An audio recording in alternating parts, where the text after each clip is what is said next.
Day 119, and there's a shot of my beautiful channel that I get to look at every single morning when I wake up. And there's a look at the sky. Holly's still in the hotel. She just texted me, weather's still not looking good.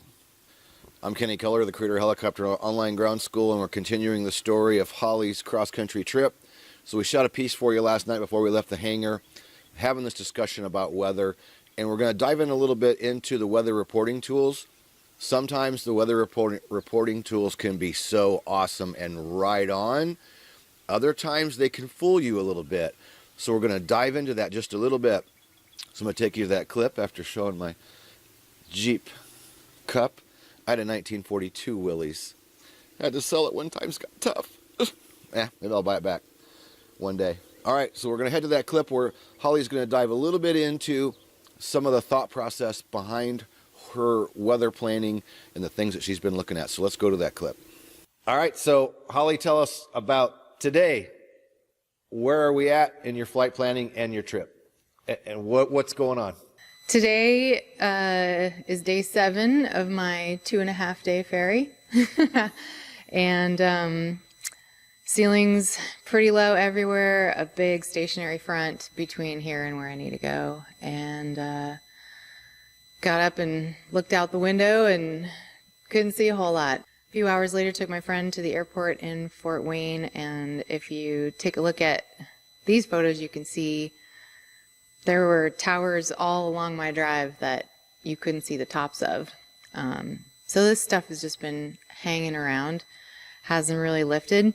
I'm hoping tomorrow it will lift enough that I can make a little bit more headway, but for today, still stuck. And so what we were discussing before making this video, I know over the years, I've always felt like weather reporting stations sometimes can be right, but boy, sometimes can they be not right. And what you find out there in the real world is nothing like what they're reporting or even what you're looking at like in the chart that we're showing you.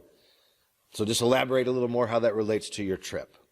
For one thing, the forecast has been really complicated. So each new iteration of the forecast discussion has a really different scenario.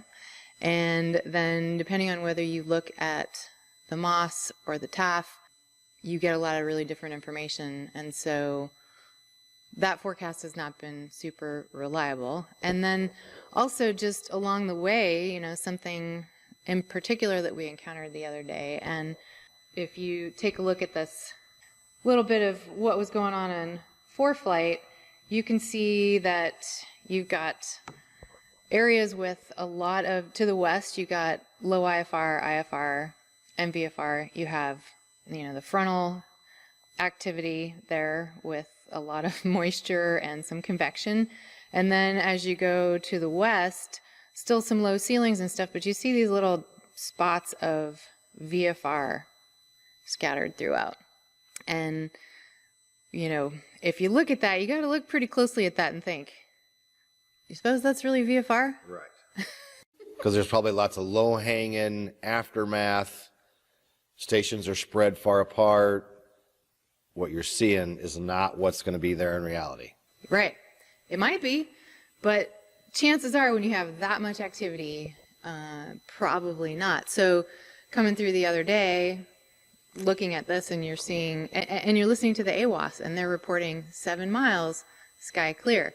And when you think about it, so as far as ceilings are reported, it's going to be your lowest level of broken or overcast. If you want to go into that further, Taz has a really excellent video in the instrument portion of the online ground training, and he goes over how that is determined, and you know, the sky is broken up into 8ths, and he does a really good job of laying that out. But if you don't have a broken layer, or if the instruments are not reporting a broken layer or overcast, they're going to say it's sky clear, right? Unless it's clearly haze or fog or mist. But in some areas you don't have that. So we were coming across through Chicago, south of Chicago. You got this giant body of water to the north. Everything had been flooded for a few days, so there's a lot of moisture in the air, a lot of moisture in the ground. You've got all these plants that are pumping up a whole bunch of steam, exhaust, and then, you know, a lot of weather around us. So there's and pollution from the city. Sure. So you got particulate matter, and they're reporting sky clear, and you're flying through there going, it's not clear. Exactly. That's definitely not how that goes. Right. So just keep in mind when you're doing your forecasting, you're looking at your route and you see, even if it's like a whole section of it along your route, but you know you're sandwiched, you got weather here, you got weather there, you've got low ceilings around, it's very likely that that's not going to be VFR, so you can't really count on it. And if you get in there and you see that's what's going on, which is what happened to us the other night, Sure. you know, you got to divert.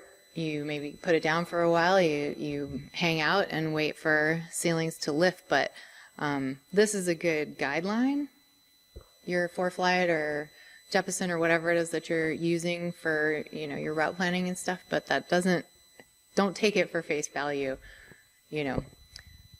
Right. Understand it's a tool that's helping you make your decision, but what you're seeing, I guess what I'm getting from it is, you know, you get hopeful by what you're looking at there, but the real world is probably going to be worse than what it's showing you. Right. You agree? Yes, when you have all that other stuff going on, that's exactly that. That's like the digital version of the sucker hole. Sure. Right?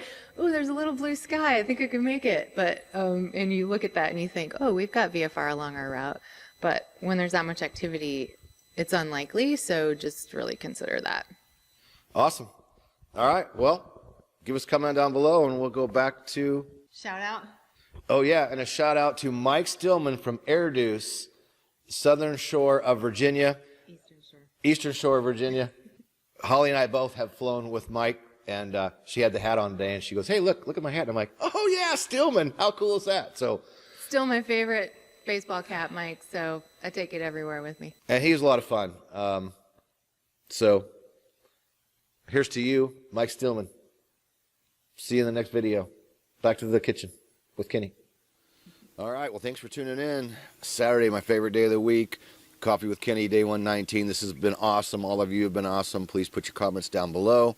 We'd love to hear about your weather thought process, things you've seen, things that are good, things that are bad. It's all a part of the process. In these weather decisions, people, is what you really, you know, it's life or death situation can be. Making good decisions, deciding to stay on the ground when you need to stay on the ground. I can't stress it enough. Holly mentioned Taz Chrisman in the video about our instrument online course. Let's talk about that for a minute. 2018 Flight Instructor of the Year, Dan Taz Chrisman, does the majority of the training inside our instrument online course. Taz is an amazing instructor, and when he was filming that stuff, he would send it to me. He did most of the filming on his own in Las Vegas, and he would send me the files, and I would do most of the editing. And Taz just blew me away. I sat back and went, oh my God, Taz, these videos are so incredible. He's a good instructor, but he built the presentations all on his own. So not only is he a good instructor, down to earth, has an awesome way of teaching, his presentations are awesome as well. That is our Helicopter Online Ground School instrument course. There's a monthly option, there's a yearly option, and then it's also included in our big professional pilot package. So for that monthly or yearly option, you have a 24-hour test flight where you can go in and check the instrument course online. So we have to thank Taz for the instrument course. There'll be a link down below for Helicopter Online Ground School. You can check out any of our courses, but today I want to highlight the instrument course. You know, instrument rating is good for anybody, whether you think you're going to need it as a career or even for a private pilot. We highly, highly, highly recommend the instrument training. We highly recommend you get the instrument rating. It will make you a better pilot. It will make you a safer pilot. It will make you fly with more precision. There are so many good reasons to pursue that instrument ratings. Go down below to check out our instrument course. Taz Chrisman, the lead instructor for that course. Amazing. Absolutely amazing. All right, so give us your comments down below. Please subscribe to the channel. Tomorrow will be day 120 as the story continues, as the rotor turns. This is amazing. Absolutely love it, people. Got to thank every single one of you for all the comments, the likes. Please give us a thumbs up today, and we will see you tomorrow.